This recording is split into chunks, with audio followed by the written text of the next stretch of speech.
Mga Havertusyo, panibagong content po tayo at ngayong araw, meron po akong isang kaibigan kasing nakita sa FB. Ito din po ay numista, coin collector. At meron siyang mga pinapakitang old coin na baka meron din po kayo nito. At sabay-sabay po tayo makipag-transaction po sa kanya. 1 peso po yung hinahanap niya. Lumang peso na 1974 at saka 1972. Basta yung mga piso na yun na malalaki na sa Rizal katulad po nito. Ayan. Ayan. Naghahanap po siya ng ganito mga Havertusyo at willing po niyang bayaran ng medyo malaki po. Malaki actually sa kung pag-uusapan po natin. Malaking halaga po or value ang ino-offer po niya sa mga coin holder na tulad ko na meron po nito. At kung meron man kayo, baka pwede nyo rin akong masabayan, makipag-transaction tayo sa kanya. Kasi may pera sa pera. So sinubukan kong tingnan mga Havertusyo kung anong klaseng coin po yung hinahanap po niya. At fortunately, ito nga po yun. Ayan. Itong Jose Rizal na series of 1972. Ayan. And itong Jose Rizal din po na series of 1974. Itong 1974 nakikita ko po sa mga ads niya. Hindi pala sa ads, sa reels pala. Nakikita ko po sa reels niya na willing po siyang mag-offer, makipag-negotiate until 300,000. 300,000 po dito sa 1974. Kaya kung meron man kayo, lalo na sa mga nagtatanong din sa akin sa mga videos ko kung saan po pwedeng ibenta po ito, ang advice ko po kasi sa inyo last time, dalhin nyo po sa subastahan. Kung ayaw nyo naman sa subastahan, then ito, best offer po ito at makikita po natin siya. Pwede po natin siyang message sa FB. Again, si Tokmol TV po ito, Tokmol TV. 1974 po, 1 peso. He is offering 300,000 per piece po sa mga meron pong ganto. Tapos, meron din siyang pinakitang isang coin din po, nakaganto lang siya. Hindi niya flinip, kaya hindi ko nakita kung anong series po ang hinahanap niya. Pero itong meron ako ay 1972 po ito. 1972. And he is offering 1M. 1 million po, yes, hindi kayo nagkakamali po sa narinig po ninyo. 1M po ang ino-offer niya po sa coin na ito. Kaya ako din mismo ay magkaroon or makikipag-negotiate sa kanya. So, willing ko din pong ibenta itong coin ko na ito. Kahit ito lang ang meron talaga ako at very rare po ito sa collection na meron po ako, pero 'di ba? Sino bang hindi manghihinayang sa isang pera na 1 million or 300,000 lalo na sa panahon ngayon na nangangailangan tayo at malapit na ang Pasko. Yan, so makakahanap pa tayo ng ibang coin na ganito, makakabili pa tayo ulit ng coin na ganito, pero minsan lang po may mag-o-offer ng ganon at hindi na kailangan bumiyahe sa subastahan kung saan man para lang magbenta ng old coins na ito. Ayan, so konting preview lang po sa mga coins na pinagsasabi ko. Tignan natin closely. Siyempre, kailangan ko pong pahabain ang video na ito kasi pang-upload natin to sa YouTube at saka sa FB. Sayang naman ang ads, di ba, kung hindi mahaba yung video po natin. Pero siyempre, giving you information also at the same time. So, ganito po yan. Kung meron po kayong ganito, best advice ko po ay linisin po ninyo. Okay po, linisin nyo po yung mga coins na meron kayo kasi very old na po ito. Hindi po natin maiiwasan yan, lalo na kung hindi po na-preserve, nagkakaroon po talaga yan ng impurities. So itong sa akin po ay nilinis ko po ito. Sa mga nagtatanong kung anong klaseng panlinis po ang pwede nating gamitin, I would advise, hindi po iyon masama sa coin, metal polish. Metal polish po ang pwede natin gamitin na panglinis ng coin. Pang-restore lang. Restoration po ang tawag natin doon. Okay po?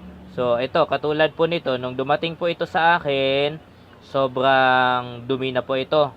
Akala ko nga, puno ng kalawang. Tapos, nung nilinis ko po siya, ayan, nakikita po ulit yung detail na meron po ang coin. Ito ay 1 peso, series of 1972. Not sure kung ito yung sinasabi ni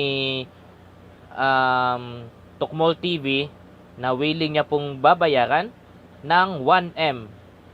Syempre makipag-negotiate po tayo doon at baka tutuparin naman niya yung 1M or baka magkaroon ng negotiation na medyo mas mababa doon. Walang problema. Walang problema. 1 peso coin lang po ito. Ang meron lang po ito ay, ano bang meron dito sa coin na ito? Kung papakawalan ko ito. Sentimental value kasi given po ito sa akin kasi. Sponsored po ito sa akin.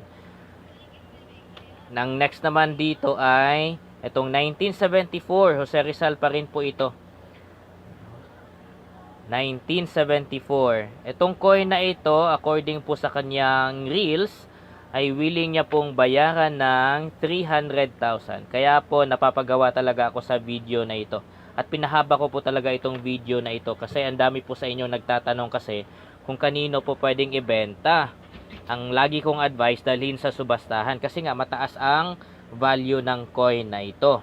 And now, I saw one of your followed content creator, numista, coin collector na nagngangalang Tokmol TV.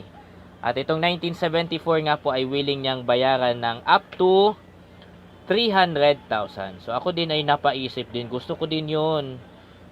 Willing ko ding ibenta sa height ng na 'yon, ng rate na 'yon. Okay, tapos ito, 1M 1972. Sabi ko naman sa ibang mga video ko, ito ay milyones na nga po ang halaga. Kaya sakto lang po yung rate na binigay niya. Mahirap man sa akin na pakawalan ito pero nangailangan ako ng pera ngayon, lalo na't malapit na ang Pasko. Marami na namang mga ngaruling kasi. Baka ito pa ang maibigay ko, sayang naman. So ibenta ko na lang to. Baka magkaroon ako ng ibang barya na pwede kong ipamigay. Actually mga ka-Vertusio, itong tatlong coin ko na ito na malalaki po ang sizes ay naka plastic blister na po ito. Ginawa ko lang po ito personally last time kasi hinanda ko nga po ito sa subastahan. Ang plano ko talaga dito ay dalhin sa subastahan at doon sila ibebenta. Kaso naghihintay pa ulit kami ng another schedule kung kailan ulit. Last time kasi sa Pasig po yon sa may Marco Polo.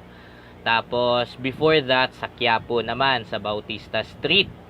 Ngayon wala pang another announcement kung magkakaroon ba ulit ng subastahan. Pero most likely ngayong November meron po yan dahil Andres Bonifacio. Baka yung commemorative coin niya ang magiging highlight sa subastahan po niyan. So nakahanda na po ito for subastahan. Pero dahil nga po nakita ko po si Tokmol TV offering that kind of amount para sa mga coins na ganto, then I am thinking of negotiating with him or making a transaction with him. Sayang din naman kasi. Kaya ito po ang sagot ko mga ka-Vertusio sa mga nagtatanong po sa akin kung kanino po pwedeng ibenta ang mga gantong klase ng coin, series of 1972 and series of 1974. Search nyo po sa FB Tokmol TV, makipag-negotiate po tayo sa kanya. Magpakita po kayo ng proof katulad ng ginawa kong ganito. At baka po mabili po yung coin po ninyo. Paunahan na lang tayo. Or baka naman madami yung kailangan po niya. Okay? Ayan. Para sa mga bagong hanap mga ka-Vertusio, another information na makukuha po ninyo. Again, makikiusap ako sa inyo. Please subscribe. Please subscribe to my channel. I-hit ang notification bell para lagi po kayong updated sa mga hinahanap ng grupo, mga coins na binibili po namin, mga coins na katulad nga po nito, nagbibigay ako ng information sa inyo kung kanino at saan pwedeng ibenta. Para lagi po kayong updated noon, huwag nyo po akong kalimutan. Follow nyo po ako. Pwede rin pong i-share. Baka naman, di ba? At dito lang po yan sa Vertusio. You